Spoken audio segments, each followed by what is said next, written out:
What is up, y'all? It's Bernadette Joy. Has debt got you down? Does debt just suck the soul out of you? Well, you know what? It doesn't have to.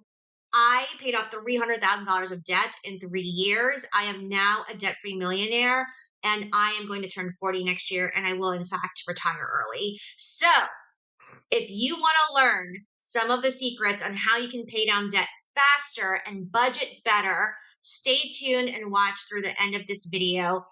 And if you like this content, please subscribe to this channel and learn all the millionaire money tips. And you can also find more information and financial education available at crushyourmoneygoals.com. Here we go. Over 77% of Americans have some sort of debt, according to the Federal Reserve. And the best way to get rid of that debt, pay it. Straightforward, right? Well, our next guest got herself out of over $70,000 worth of debt using some simple budgeting strategies.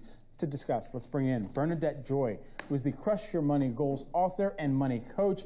Bernadette, great to have you here with us. All right, so you were so successful at this that we got to share some of these tips with our viewers as well. And there's something that you have that you call the 3-bucket method. Break this down for us.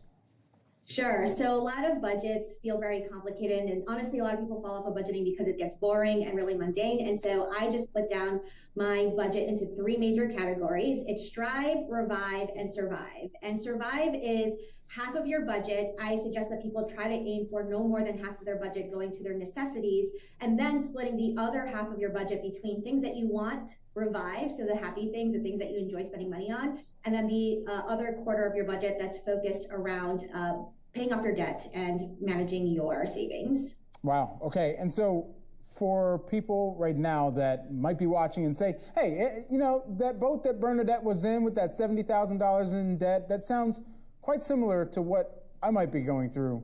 What was your thought process? How did your mentality have to change? Yeah, so it was actually $72,000 of student loans. And I know a lot of people are feeling that pinch right now.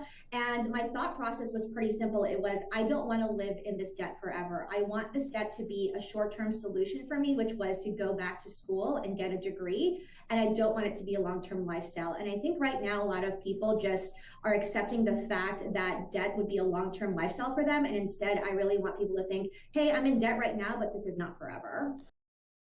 Ta-da! If you like this content, please go ahead and check out my latest project. It's the Crush Your Money Goals book, and it will be available for purchase December, but now you can get it for pre-order, and you can learn the 25 money habits that will help you save, invest, and plan for financial freedom the same way that I did and was able to retire by 40. Check it out at crushyourmoneygoals.com. How can people make the choice about what debt to take on, good debt versus bad debt? So I actually don't believe in good versus bad debt. I think all debt is debt, and characterizing it more around how it makes you feel.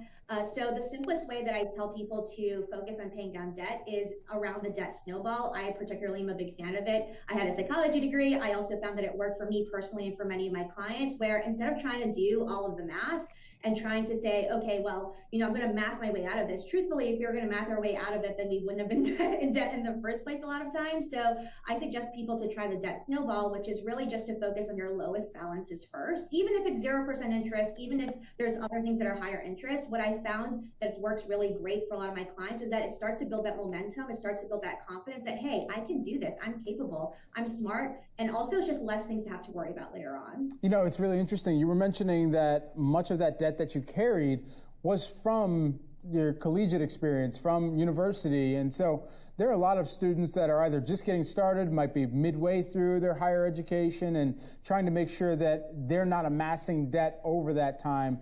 What is the perhaps smart money habit that they can put into effect right now that's going to help them for when they're ready to, you know, walk across the stage and effectively be able to apply that skill that they've picked up along the way?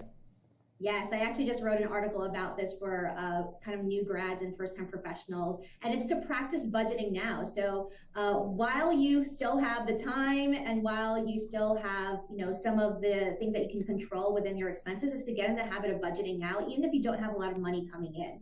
And specifically, once you graduate, again, I focus people on trying to get their necessities under 50% of their total income, even if that means you're going to have to make some short-term sacrifices, knowing that will pay off in the long run. All right, just lastly here, let's talk about something fun.